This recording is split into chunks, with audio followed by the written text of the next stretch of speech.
একটি নিখোঁজ সংবাদ।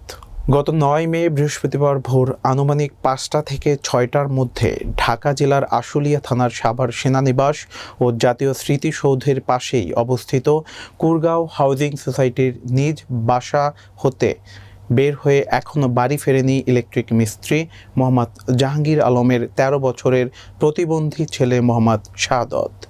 ছেলেটির বাম চোখে কোনো কিছুই দেখতে পারে না। ছেলেটি মানসিকভাবে প্রতিবন্ধী।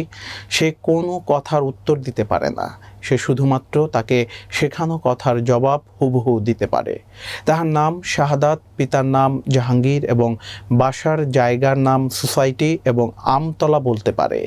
তার গায়ের রং ফর্সা, উচ্চতা ৪ ফুট, স্বাস্থ্য চিকন চাকন।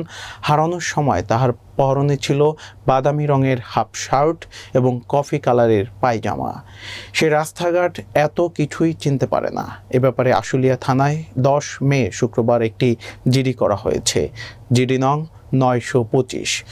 কোনো সহৃদয়বান ব্যক্তি তার কোনো সন্ধান পান, নিম্নে বর্ণিত ঠিকানায় যোগাযোগ করার জন্য বিশেষভাবে অনুরোধ করা হইল। Mohammad Jahangir Alam, Kurgaon housing society, post Savar সেনানিবাস, থানা আশুলিয়া, জেলা ঢাকা। মোবাইল নম্বর ০১৮৫৪ ৬৩৩ ৪৪৪।